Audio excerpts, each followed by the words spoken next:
Tapi sebenarnya kalau saya itu tergantung mindset seseorang ketika melihat hal demikian begitu.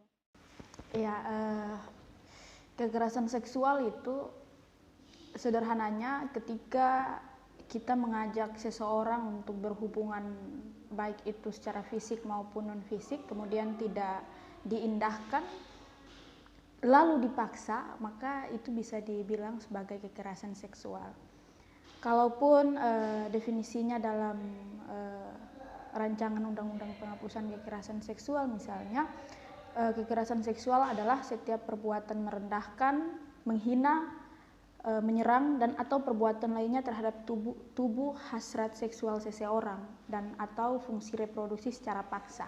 Nah, saya menggarisbawahi secara paksa di sini karena memang ketika kita ingin berhubungan seksual seharusnya suka sama suka begitu. Si tokonya yang satu suka atau mau dan yang satu lagi suka dan mau. Nah, kalau suka sama suka kemudian berhubungan seksual maka fine-fine aja. Tapi kalau tidak, satu pihak tidak menerima dan tidak suka, maka kita bisa menggolongkan itu sebagai kekerasan seksual karena ada pemaksaan di sana. Mungkin itu. Iya, mungkin sekali. Jadi kekerasan seksual itu bisa terjadi di mana saja, kapan saja, pada siapa saja, dan baik itu di keluarga, lingkungan, maupun tempat-tempat misalnya kayak kampus, itu bisa terjadi di mana saja karena sesuai dengan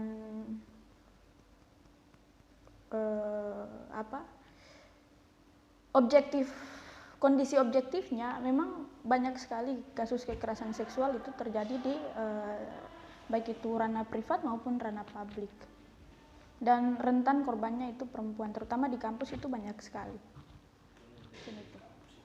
Ya, sebenarnya banyak corak, banyak motif, tapi biasanya orang sering beranggapan bahwa kekerasan seksual ini terjadi akibat daripada pengaruh seks dari luar. Misalnya ini anggapan secara umum bahwa perempuan ini pakai baju yang menurut standar moralitas yang dibuat itu seksi, akhirnya memancing hasrat seksual laki-laki atau begitupun sebaliknya.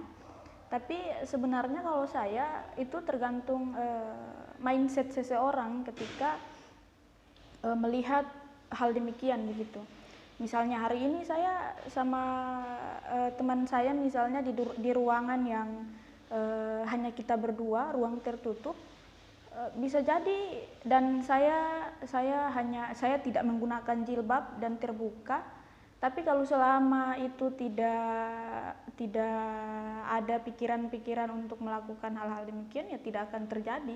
Tapi kalau misalnya dia memikirkan hal-hal yang berbau seks dan menganggap itu karena saya pikir itu keliru, itu pemikiran yang salah yang harus diperbaiki. Jadi substansinya adalah cara pikir kita yang harus diperbaiki, bukan pakaian kita, bukan cara berbicara atau cara duduk kita yang harus diperbaiki, tapi mindset kita. Ya, kalau pertanyaannya adalah bagaimana dengan kondisi korban, yang pasti dia trauma berat ketika mengalami kasus kekerasan seksual. Kemudian tidak didampingi dengan baik. Nah, untuk di kampus-kampus sendiri itu kasus-kasus kekerasan seksual itu banyak coraknya. Misalnya dosen terhadap mahasiswi atau sesama mahasiswa dan mahasiswi. Nah, kemarin juga misalnya di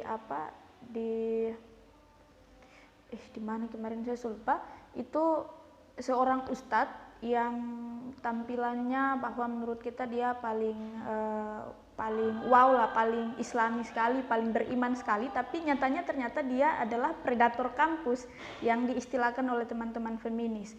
Ternyata dia adalah predator kampus yang memang itu sangat mengganggu teman-teman perempuan di sana. Nah, baik itu melalui media sosial atau ketika datang berkonsultasi dengan dia dan lain sebagainya. Sama kayak kalau misalnya kita bicara soal lingkup di kota Ternate, contohnya di kampus-kampus yang ada di kota Ternate, ada juga yang kayak begitu sebagian.